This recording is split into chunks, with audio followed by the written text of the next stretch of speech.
welcome back to my channel. If you're new here, my name is Carly with Bright Moon LLC, and now author of this book that you can grab from my description box if you'd like a few tips on how to dispatch freight. I just wanted to make a real quick announcement.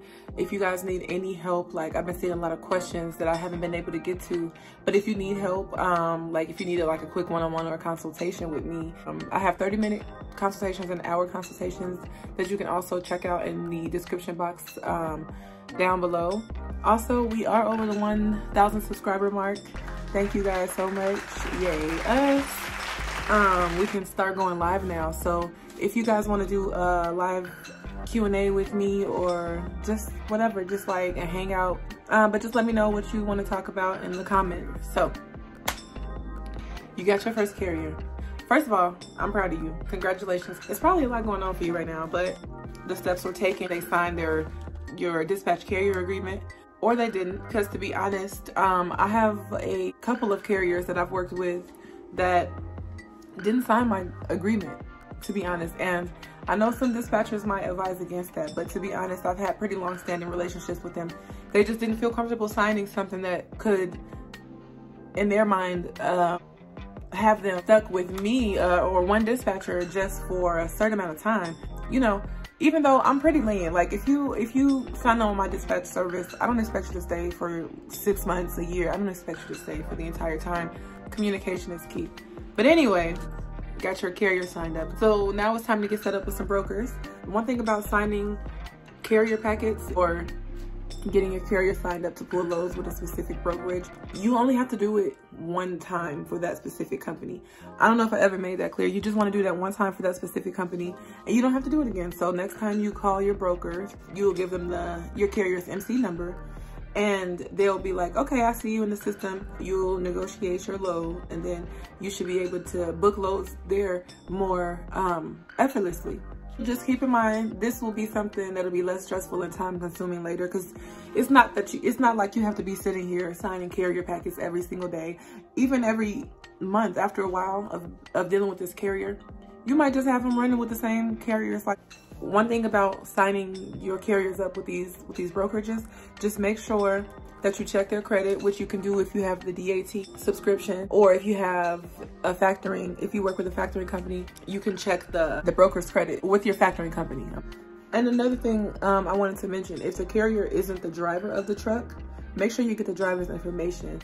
This is something I noticed that kind of confuses new dispatchers, and I don't see really people talking about it or clarifying it too much on YouTube. So a carrier is the person who owns the equipment. They own the truck, but that doesn't mean that they're always driving the truck. They could hire a driver.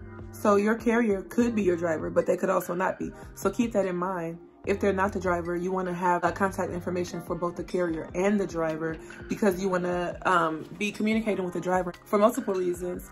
And you also want to keep in contact with your carrier because you want to let them know what you're doing. I have a carrier that I work with who has a driver who drives their truck. And the carrier, I have it worked out with them already. Like, they refuse to take less than $2.50 a mile. And they don't want the truck going over 150 miles deadhead. That's up to the carrier because they own the truck, right? What I do is I reach out to the carrier and I let them know I just booked this load for it's $3 a mile or $4 a mile, and it's going from point A to point B, and this is how much it is, you know, just to let them know what's going on with their equipment, just to keep them updated and keep the relationship good. I mean, I text them about pretty much everything, like big thing that's happening, like if the load is going to be late, because sometimes the brokers will call them and then the carrier will be like, what? I don't know what's happening. Like, so it is your responsibility to update them and let them know the stuff that's going on with the truck. Like, if your driver has a breakdown, you want to let the carrier know, especially if they're on the load. You know, you want to let the carrier know. So even if they pull over for it and have the driver pulled over because they were tired, they took a nap, I'll keep you updated or whatever. You know, just keep them updated. Last but not least, I just wanted to mention, once you actually book the load, you want to let them know to keep in contact with you throughout that run from point A to point B, because many things can happen. Like, and you really want to be diligent with communication. You almost want to be like annoying, like have everything on paper or email on the cloud, whatever you want to call it. but have everything documented. You know, have it documented because that's important. Call or text if any issues come up during transit that happen, and email your broker. Let them know, hey, the driver had this issue.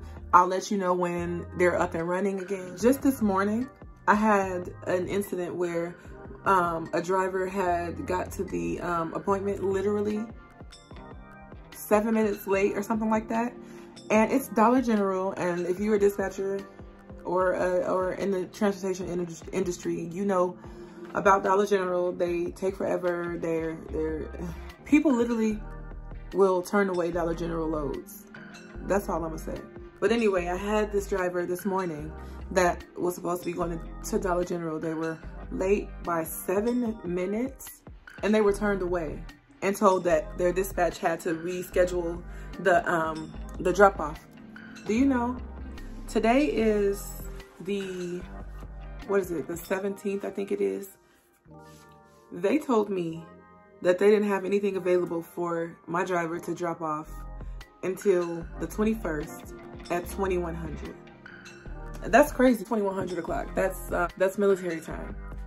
Learn military time, because a lot of the rate confirmations with the delivery and pickup times are in military time.